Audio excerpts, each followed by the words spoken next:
नमस्कार। एक बार फिर से सभी दर्शकों का स्वागत है। ये शानदार मंच पूरा देश और दुनिया देख रही है और जिस तरीके से एक आज गेस्ट आए हैं, मैं समझता हूं कि अपने आप में शानदार है। संजय भाई, आपको बहुत आपका स्वागत है और बधाई इसलिए कि अब आप नेशनल पार्टी हो गए हैं और बाकी जगहों पे आपकी नज़र है। गुजरात से लौटने के बाद तो अब नज़र कहाँ कहाँ है आपकी कि कहाँ कहाँ आप जाने वाले हैं, किसके साथ गठबंधन करने वाले हैं, कैसे सरकार में आने वाले हैं? देखिए, मुझे लगता है कि जब हम लोगों ने अपना सफ़र शुरू किया था तो कोई यकीन नहीं करता था कि आम आदमी पार्टी भी कहीं चुनाव जीत सकती है। जी। 2013 में अप्रत्याशित परिणाम दिल्ली में आया, 28 सीटें हमारी आई, सरकार बनी।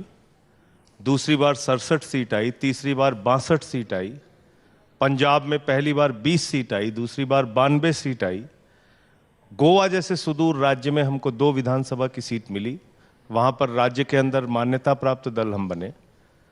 और अभी गुजरात, जी, जो बीजेपी का गढ़ माना जाता है, मोदी जी अमित शाह जी का गढ़ माना जाता है, बीजेपी की प्रयोगशाला मानी जाती है, उस गुजरात में 41 लाख वोट लेके 35 सीटों पे सेकंड पोजीशन पे रह के 5 विधानसभा की सीटें जीतना, मैं समझता हूं बहुत बड़ी उपलब्धि है। और जैसा आपने कहा, 10 वर्षों में भारत की राष्ट्रीय पार्टी बनने वाली पार्टी बनने का जो गौरव हम लोगों को प्राप्त हुआ, वो अरविंद केजरीवाल जी के नेतृत्व और हमारे काम के कारण। लेकिन संजय भाई, आपको लगता नहीं है कि क्या आप कांग्रेस का प्रदर्शन देखिए और आम आदमी पार्टी का प्रदर्शन देखिए, जितनी मेहनत मैं समझता हूँ अरविंद जी ने की, मनीष सिसोदिया ने की, आपने की, आपकी पूरी की पूरी टीम वहाँ लगी हुई थी।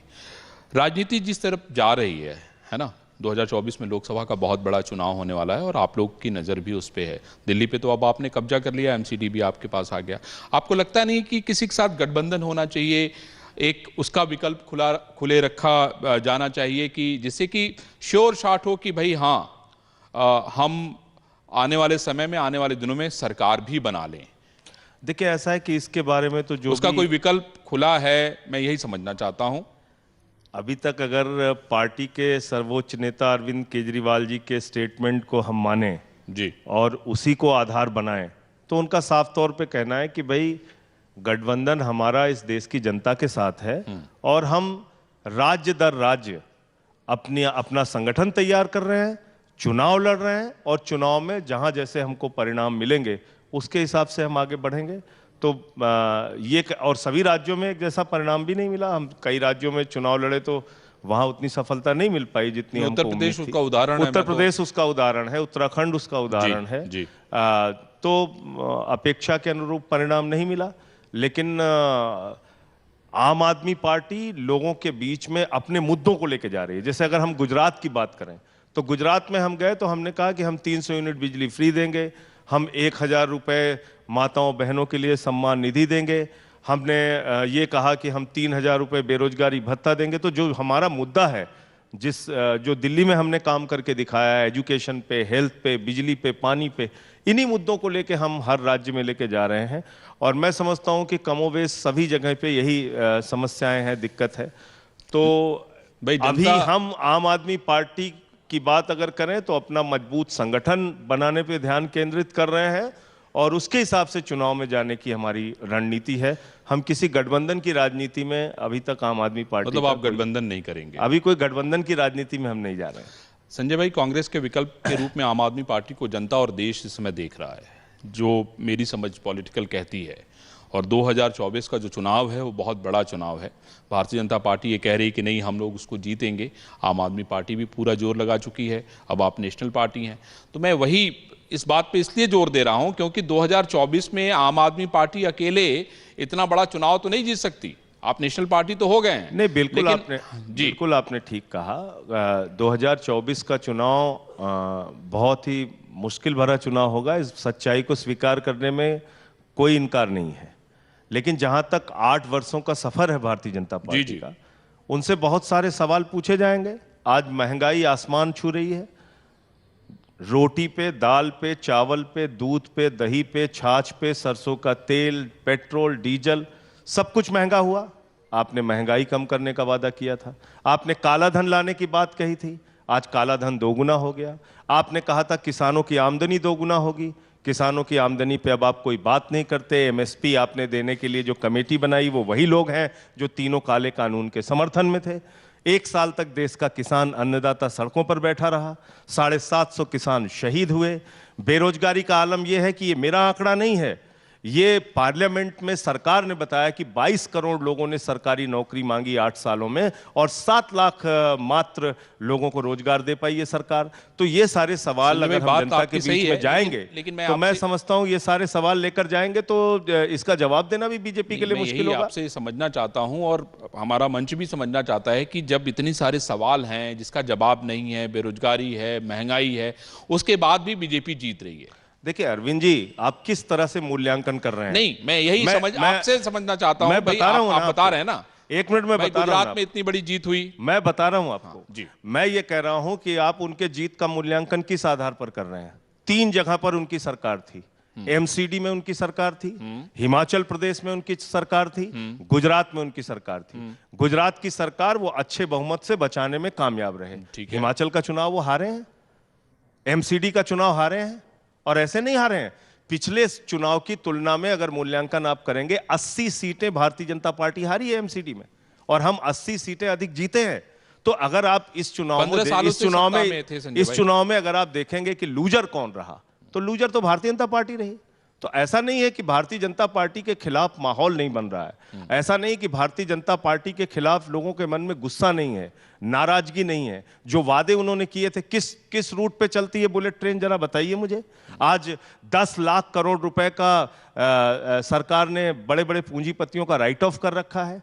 एनपीए का राइट ऑफ का मामला है, उस पर सरकार जवाब नहीं देती। कहते हैं साहब हम नाम नहीं बताएंगे किन पूंजीपतियों का हमने लोन माफ किया है। तो आप बताइए कि एक किसान अगर 1 लाख रुपए का कर्ज बाकी है या आप 5 लाख रुपए का भी कर्ज बाकी है, बैंक के सामने आपका पोस्टर लगा दिया जाता है, पूरे मोहल्ले में आपको बदनाम किया जाता है, लेकिन सरकार क्या कह रही है? जो बड़े बड़े पूंजीपतियों का लोन है हम उनके नाम नहीं बताएंगे। तो ऐसे बहुत सारे सवाल हैं। आज हजारों करोड़ लूट के हिंदुस्तान का तमाम भगोड़े विदेशों में बैठे हुए हैं। आप सवाल पूछिए कि भाई उन पे कार्रवाई क्या होगी, तो कहते हैं हमें मालूम नहीं कहां है। मतलब ललित मोदी की फोटो एक आई पिछले दिनों सुष्मिता सेन जी के साथ। सुष्मिता सेन जी को पता है ललित मोदी कहां है? हमारी भारत की सरकार को, एनआईए को, सीबीआई को, ईडी को नहीं पता है कि ललित मोदी कहां है। तो आप बताइए इस देश के बैंकों में जो आम आदमी का पैसा जमा है, उस पे लाखों करोड़ की जो लूट हुई है, इसका जवाब कौन देगा? ऐसे तमाम प्रश्न हैं जिनका जवाब भारतीय जनता पार्टी से चुनाव में अगर गंभीरता से चुनाव लड़कर मांगा जाए तो उनको मुश्किल होगी और उनके खिलाफ जनता में एक मत है जो वोट के रूप में तब्दील होगा। मैं आपकी बात से सहमत हो गया। अब एक परिस्थिति मान लीजिए ये बनती है कि भाई एक माहौल बनता है, सारी विपक्षी पार्टियां आप देख रहे हैं, केसीआर उधर लगे हुए हैं, ममता बनर्जी उधर लगी हुई हैं, अखिलेश उधर लगे हुए हैं, आरजेडी और नीतीश कुमार इधर लगे हुए हैं, लोगों से मीटिंगें हो रही हैं। आपको लगता नहीं है संजय भाई कि ये जिस तरह से लोग अलग अलग जगहों पे लगे हुए हैं, शायद एक साथ लगते तो शायद कोई बड़ा पेड़ गिरा पाते? वैसे तो मुझे नहीं लगता है कि कुछ हो पाएगा। देखिए पिछला 2 चुनाव छोड़ दीजिए आप, इसके पहले आप देखिए कि खुद भारतीय जनता पार्टी, अटल जी की जो सरकार बनी, एक 13 महीने वाली सरकार और दूसरी बार की सरकार, 23 दलों के साथ सरकार बनाई। हाँ, देखा वो। नरेंद्र मोदी जी की पहली सरकार जो बनी, उसमें भी बहुत सारे दल। आज भी इनकी पार्टी का, इनकी सरकार का क्या नाम है?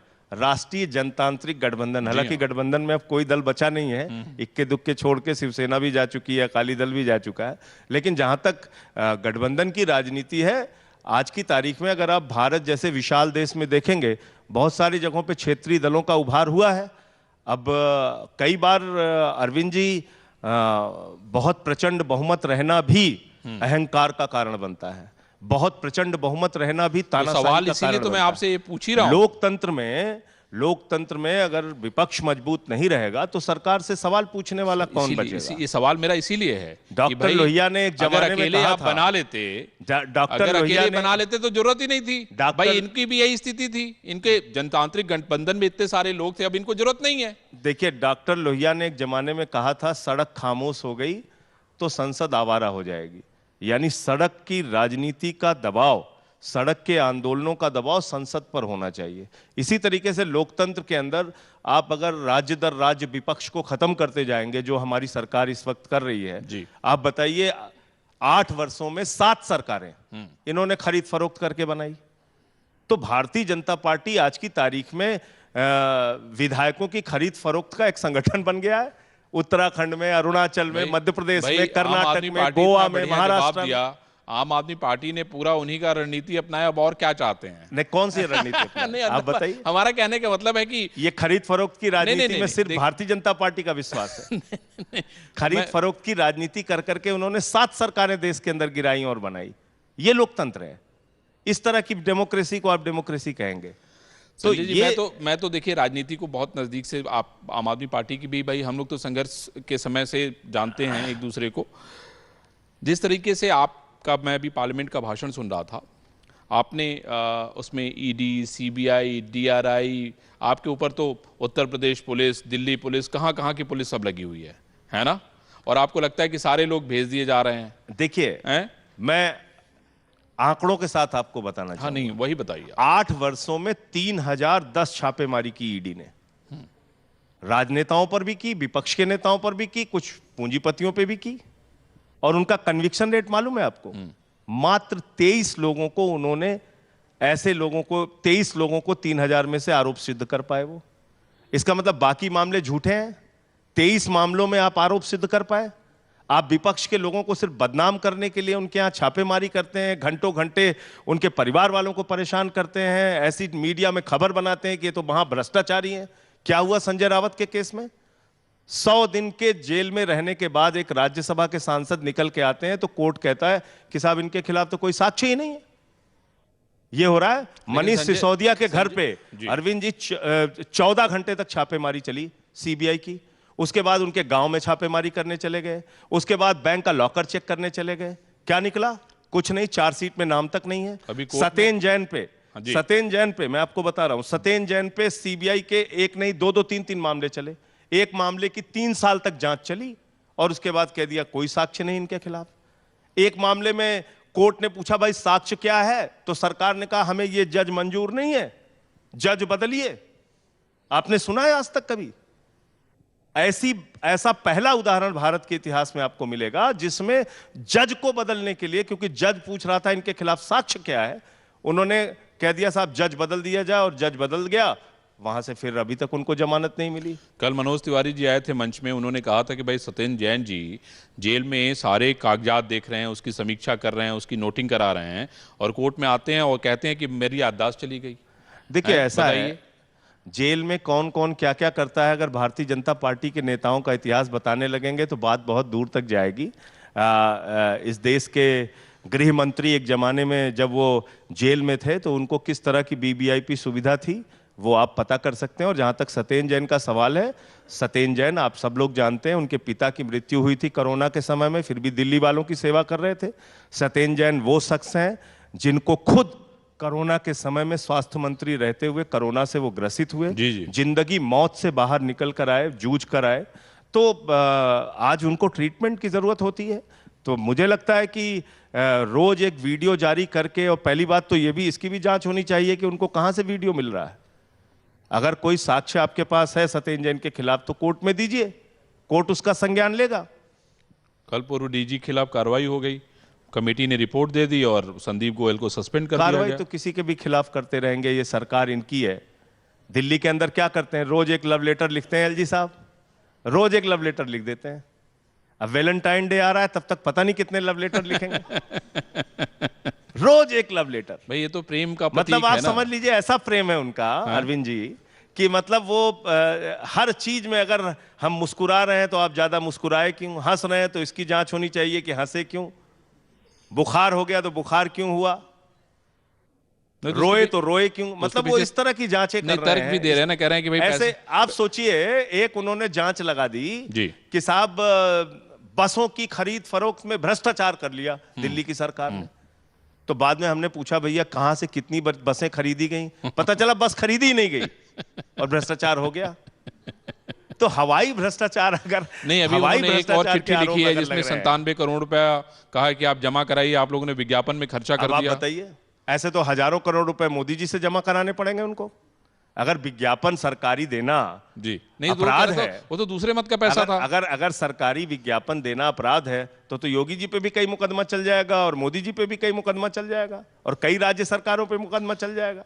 नहीं, वो कह रहे हैं आप विज्ञापन दीजिए, लेकिन सवाल है कि खरीदना हमें कुर्सी है और हम कुछ और कर दें तो फिर तो।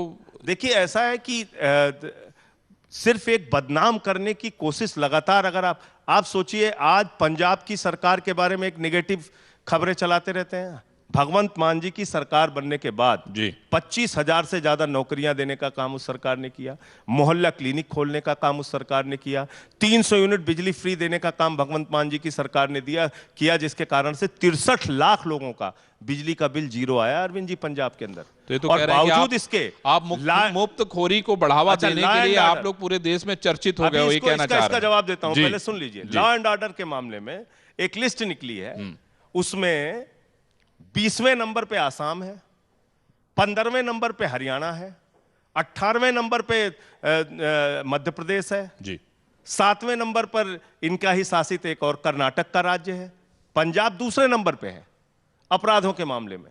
लेकिन ऐसा वातावरण बनाया जा रहा है कि पता नहीं कितना बड़ा अपराध, बस आम आदमी पार्टी के आने के बाद बिल्कुल चारों तरफ अपराध ही अपराध हो रहा है।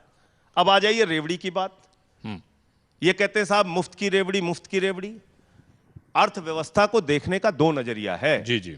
एक तो ये कि जनता का टैक्स का पैसा जो सरकार के खजाने में जाए, वो पैसा आप उठाइए और चंद पूंजीपति मित्रों को बांटिए और वो देश का पैसा लूट के हिंदुस्तान छोड़ के भाग जाए और विदेशों की नागरिकता लेके, उस देश से आपकी प्रत्यर्पण संधि नहीं है तो आराम से वहां पर मौज करें। एक अर्थव्यवस्था ये है जो हमारी भारत की सरकार कर रही है। 11 लाख करोड़ रुपए का उन्होंने राइट ऑफ किया है और बहुत अभी पार्लियामेंट में जवाब दिया है, 5 वर्षों में मात्र राइट ऑफ किए गए लोन से मात्र 10% वो वसूली कर पाए हैं। ये एक तो हकीकत है कि चंद लोगों को आप मजबूत बना रहे हैं। और 10 लाख करोड़ रुपए उसका आंकड़ा सदन के अंदर रखा गया, पूरे उत्तर प्रदेश के बजट का 2 गुना बजट, 24 करोड़ की आबादी वाले प्रदेश का 2 गुना बजट, इतना पैसा चंद लोग लेके भाग गए। एक अर्थव्यवस्था का मॉडल ये है। दूसरी अर्थव्यवस्था का मॉडल है अरविंद केजरीवाल का मॉडल, मनीष सिसोदिया का मॉडल।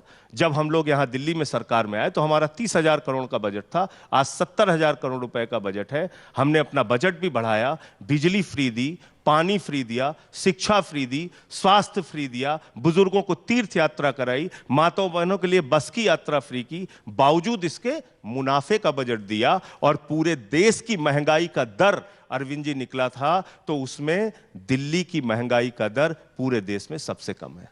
आप बताइए, आप कौन सी मुफ्त की रेवड़ी हम दे रहे हैं?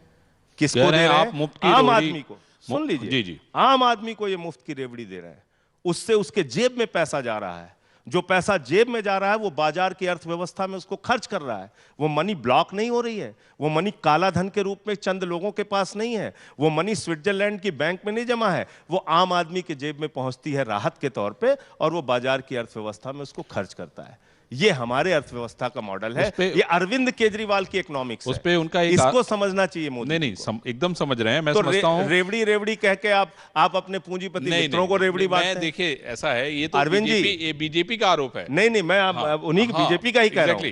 मैं बीजेपी की आरोप की बात कर रहा हूं। आप मुझे बताइए, एक व्यक्ति जो इस देश के सबसे शक्तिशाली अमीर हैं और दुनिया के दूसरे नंबर के अमीर हैं, उनकी 2014 के पहले कितनी संपत्ति थी मालूम है? 37,000 करोड़। 2018 में हुई 59,000 करोड़। 2020 में हुई 2.5 लाख करोड़। 2022 में जब कोरोना से पूरी दुनिया मर रही थी, उस समय उनकी संपत्ति हो गई 13.5 लाख करोड़। एक व्यक्ति को अमीर बनाने के लिए आप देश की अर्थव्यवस्था चलाएंगे, वो अर्थव्यवस्था ठीक है?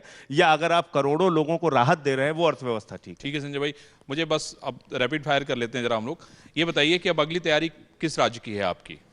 देखिए, बहुत सारे राज्यों में आने वाले दिनों में चुनाव है। मैं समझता हूं कि उसके बारे में पार्टी ही निर्णय लेगी, लेकिन मध्य प्रदेश, राजस्थान और छत्तीसगढ़ का चुनाव है जिसके बारे में पार्टी निर्णय लेगी कि कहां हमें कैसे लोग लड़ेंगे, पूरा फोकस अभी इसके बारे में अंतिम निर्णय पार्टी का शीर्ष नेतृत्व लेगा। लेकिन चुनाव अगर आप कहेंगे तो इन्हीं राज्यों में आने वाले दिनों में है। कर्नाटक भी है और बीएमसी का भी चुनाव है। उत्तर प्रदेश में नगरपालिका का चुनाव है। नगर निकाय के 763 नगर निकायों में आम आदमी पार्टी चुनाव लड़ेगी। अच्छा संजय भाई, ये कह रहे हैं आपको इतना सारा मतलब यहाँ पे मुकदमे किए गए, उत्तर प्रदेश में इतनी आपने यात्राएं की, है ना, मैं तो उसका गवाह हूँ, हैं, कितने सारे मुकदमे ला दिए, वो सब चल रहे हैं कि खत्म हो गए? चल रहे हैं मुकदमे, 24 मुकदमे किया बाबा जी ने।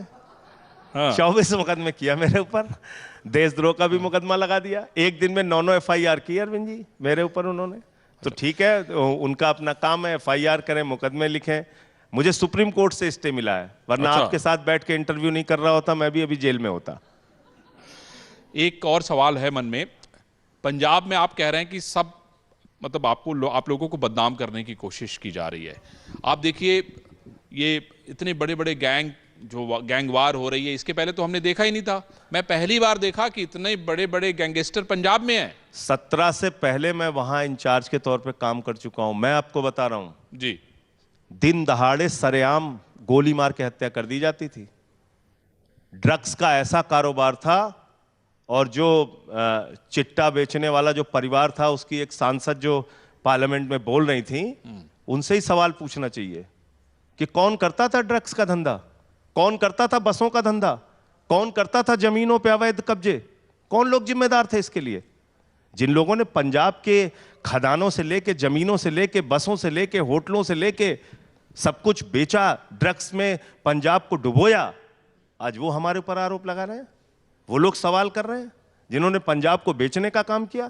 भगवंत मान जी के नेतृत्व में एक बेहतरीन, अच्छी और जनहित में काम करने वाली सरकार चल रही है। ऐसे बदनाम करने से कुछ नहीं होने वाला। मैंने तो आपको आंकड़े दे दिए। नहीं, वो तो मैंने सुन लिए, लेकिन इसके पहले मैंने आपको आंकड़े दे दिए। अपराध इसके पहले ना मैंने देखा था, अपराध के मामले में अरविंद जी दूसरे नंबर पे है पंजाब। अगर आप अपराध नियंत्रण का आंकड़ा निकालें, खाली ये सब साजिश है, मतलब इसमें कुछ दम नहीं है। नहीं, मैं कह रहा हूं हमारी सरकार काम कर रही है। अगर आप देखिएगा, इनकाउंटर हुए, तमाम अपराधी मारे गए, ड्रग्स के कारोबार में जो लोग शामिल थे, कितने रोज कहीं हीरोइन पकड़ने का काम करती है हमारी सरकार, कहीं किसी अपराधी को पकड़ने का काम करती है, ड्रग्स पे नियंत्रण लगाने का काम सरकार कर रही है लगातार। तो मैंने फिर आपको कहा जी कि हमको काम करने का मौका मिला है, बेहतरीन काम करके पंजाब में भी दिखा रहे हैं। 3 बार से दिल्ली में अरविंद केजरीवाल जी के नेतृत्व में हम लोग काम करके दिखा रहे हैं। ऐसे आरोप प्रत्यारोप से कुछ होने वाला नहीं है। जो काम है वो जो पंजाब की जनता भी देख रही है, उससे लोग लाभान्वित हो रहे हैं। संजय भाई, एमसीडी का आपका मेयर तय हो गया कि अभी भी बीजेपी? एमसीडी का मेयर तय हो गया। तय हो गया?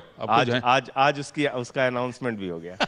डॉक्टर शैली ओबराय करके हैं, उनको। अच्छा, वो तय कर दिया आप लोगों ने? उसमें कोई झंझट नहीं है ना? नहीं, कोई झंझट नहीं। क्या पता? अब तो पता चल रहा है कि खुद ही भारतीय जनता पार्टी ने बहिष्कार करने की बात कही। अच्छा, चलिए। तो मैंने तो पार्लियामेंट में वन्य जीव संरक्षण पे बहस चल रही थी, तो मैंने कहा यहाँ मान्यवर इंसानी जीव संरक्षण का खतरा है।